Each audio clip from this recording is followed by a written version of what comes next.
Mister किम कहते हैं कि हम तुम्हारे साथ हैं बेटा, और इस तरीके से वी को एक फैमिली मिलती है। वी की तबीयत अब पहले से बहुत ठीक है। वी अपने कमरे से बाहर जाते हैं, सबके साथ बैठते हैं, खाना खाते हैं, और इतना ही नहीं, वी पहले से अब बहुत ज़्यादा खुश हैं, हंसते हैं, मुस्कुराते हैं। तभी वहाँ पर छोटी बहन एला आती है और आके वी के गले लग जाती है। मॉम कहती हैं कि मुझे लगता है इसे अपने बड़े भाई से लगाव हो गया है। वी कहते हैं मुझे भी इससे लगाव हो गया है। वी की मॉम कहती हैं कि बेटा मैं तुम्हें देख रही हूँ, तुम मुझे मॉम कब कहोगे? मैं सच में तुम्हारे मुंह से मॉम सुनना चाहती हूँ। वी कहते हैं कि मुझे माफ़ करना, लेकिन मुझे अभी इसकी आदत नहीं है। वी कहते हैं लेकिन मैं आपसे वादा करता हूँ कि मैं एक दिन आपको ज़रूर कहूँगा। वी की मॉम कहती हैं ठीक है बेटा, मैं इंतज़ार करूँगी, लेकिन अपने ऊपर दबाव मत डालो। वी कहते हैं थैंक यू, आप दुनिया की सबसे अच्छी माँ हैं। मॉम कहती हैं ओह मेरा प्यारा बेबी, तो तुमने अपनी पढ़ाई के बारे में क्या सोचा है? वी कहते हैं मैं अपने हाई स्कूल की पढ़ाई लास्ट ईयर को पूरा करना चाहता हूँ। मॉम कहती है बेटा वो तो कई महीने पहले ही ख़त्म हो चुका है। क्या तुम्हारा कोई और शौक़ है जो तुम्हें करना पसंद है? वी कहते हैं मुझे नहीं पता, मुझे सिर्फ ड्राइंग पसंद है। मॉम कहती हैं ओह मेरे बच्चे को ड्राइंग पसंद है, मैं तुम्हारे लिए एक पूरा स्टूडियो तैयार करवाऊँगी ताकि तुम्हें कोई परेशानी ना हो। वी कहते हैं क्या मैं आपसे कुछ पूछ सकता हूँ? मॉम कहती है बेशक, मैं तुम्हारी माँ हूँ, मुझसे शर्माओ मत, आज ही हम शॉपिंग के लिए जाएंगे। वी कहते हैं कि मुझे अपने बालों का रंग चेंज करवाना है और मुझे एक आईलाइंस भी चाहिए, मैं सब कुछ फिर से शुरू करना चाहता हूँ। वी की मॉम कहती हैं ठीक है बेटा, जैसा तुम चाहोगे वैसा ही होगा। और यहाँ पर कहानी खत्म होती है 5 साल पहले की। वी की मॉम जेके को स्टूडियो में अकेला छोड़कर चली जाती हैं। ये सब सुनने के बाद जेके के दिल को बहुत ही ठेस पहुँचती है और उन्हें अपने आप पर गुस्सा आती है, और वो कहते हैं कि मेरी वजह से तियांग को क्या कुछ सहना पड़ा। जेके को अपने आप पर बहुत गुस्सा आती है, फिर वो घर से बाहर चले जाते हैं। बाहर बारिश हो रही है। जेके को बारिश पसंद है, लेकिन वी को बारिश पसंद नहीं है।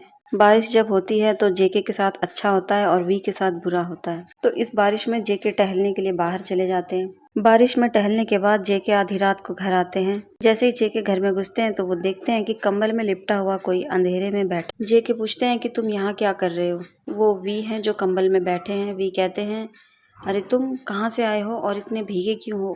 जेके वी का चेहरा देखकर हैरान हो जाते हैं और मन में कहते हैं उसने अपने लेंस उतार दिए, मैंने बहुत समय के बाद उसकी सुंदर आंखें देखी हैं। तभी वी चिल्लाते हैं, कहते हैं मैं तुमसे कुछ पूछ रहा हूँ। जेके जवाब देते हैं कि मैं बारिश में थोड़ा टहलने गया था। तभी एकदम से वी अपना हाथ आगे बढ़ाते हैं तो जेके देखकर हैरान हो जाते हैं कि ये क्या कर रहा है। वी कहते हैं यहाँ आओ, तुम्हें सर्दी लग जाएगी। जेके हैरानी से मन में सोचते हैं क्या वो चाहता है कि मैं उसके बगल में बैठूं? क्या उसको मेरी चिंता हो रही है?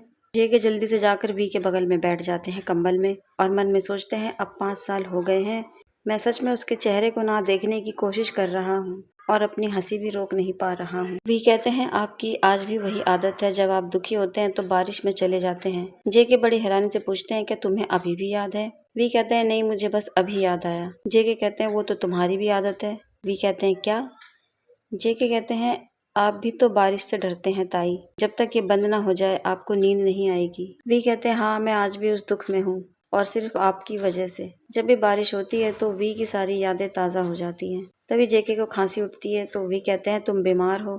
दूसरे दिन सुबह जेके जब उठते हैं तो पहले तो उनको बहुत उल्टियाँ होती हैं। उसके बाद वो कमरे से बाहर जाते हैं तो देखते हैं कि वी सोफे पर बैठकर फ़ोन चला रहे हैं। जेके दूर खड़े मन में सोचते हैं कि मैंने सोचा था कि वो मेरे पास रहेगा क्योंकि मैं बीमार हूँ, लेकिन उसने मुझे वहाँ अकेला छोड़ दिया और मुझसे कहा कि वो सोना चाहता है, कम से कम मेरे लिए कंबल तो छोड़ देता।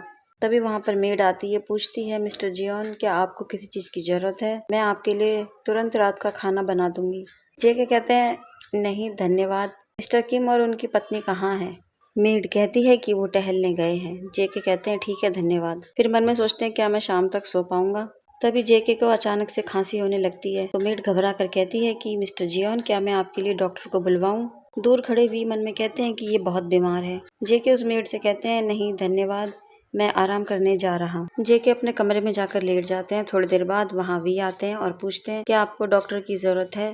जेके वी को घूरते हुए मन में कहते हैं क्या सच में उसको मेरी परवाह है? वी कहते हैं क्या आप मुझे बस घूरते ही रहेंगे? अगर आप चाहते हैं कि मैं आपको डॉक्टर के पास लेके जाऊं तो मैं करूंगा जो आप चाहते हो। जेके कहते हैं कि तुम मुझे क्यों ले जाना चाहते हो? तुमने तो कहा था कि तुम मुझे मारना चाहते हो। मैं तो वैसे भी तुम्हारी मर्जी के बिना मर रहा हूँ। वे मन में कहते हैं बढ़ा चढ़ाकर बातें मत बोलो। फिर जेके कहते हैं आपकी सभी हरकतें मज़ेदार है और हंसने लगते हैं।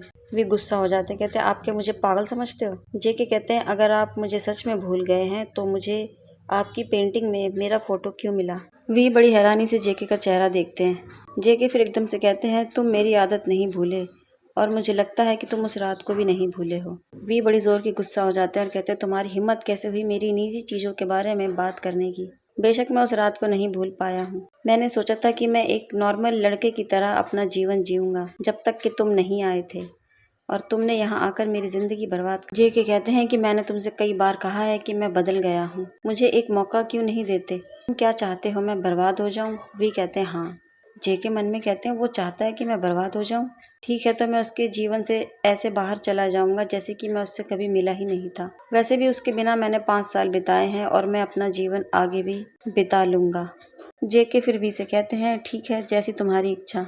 उसके बाद जेके दरवाजे की तरफ जाने लगते हैं और दरवाजे के पास खड़े होकर मन में सोचते हैं, त्योंग के लिए सब कुछ खत्म हो जाएगा, लेकिन क्या मेरे लिए सब कुछ खत्म हो जाएगा? क्या मैं सच में उसको भूल पाऊंगा? वो मेरे पीछे आ सकता है और मुझे रोक सकता है और मुझे ये कह सकता है कि मैं तुम्हें एक मौका दूंगा, लेकिन उसने ऐसा नहीं किया। जेके कहते हैं कि मुझे नहीं पता, मुझे ऐसा लग रहा है कि मैं अब रोने वाला हूँ। तभी जेके मन में और गुस्सा होता है अपने आप पर और कहते हैं, मैं बार बार तुम्हारी वजह से तुम्हारे जाने के बाद से मैं सच में बहुत कमज़ोर हो गया हूँ। लानत है मुझ पर कि मैं झूठ बोल रहा हूँ। मैं तुम्हें भूल नहीं पाऊंगा त्योंग। जेके फिर दोबारा वी के सामने जाकर खड़े हो जाते हैं और जोर से चिल्लाते हुए कहते हैं, मुझे जाने मत दो त्योंग, मैं तुम्हें नहीं भूल पाऊंगा। भले ही तुम मुझे अपने आप से दूर कर रहे हो, मैं तुमसे प्यार करता हूँ, तुम क्यों नहीं समझते? और वी को गले लगा कर कहते हैं, मैं तुम्हें बहुत याद करता हूँ, तुम मेरे साथ ऐसा क्यों कर रहे हो? तुम मुझे अपने आप से दूर क्यों कर रहे हो? मैं इसे और बर्दाश्त नहीं कर सकता, मैं थक गया हूँ त्योंग। विश्वास करो, मुझे गले लगा लो प्लीज़, मुझे अच्छा नहीं लग रहा। बुखार की वजह से जेके वी के कंधों पर ही बेहोश हो जाते हैं, लेकिन इस बार शायद वी का दिल पिघल गया और वी ने जेके को गले लगा लिया। तो क्या लगता है आर्मी, आगे अब क्या होने वाला है? क्या वी का मन बदल रहा है? प्लीज़ मुझे कमेंट करके ज़रूर बताएं और वीडियो को एक लाइक ज़रूर करें। मिलते हैं अगले एपिसोड में।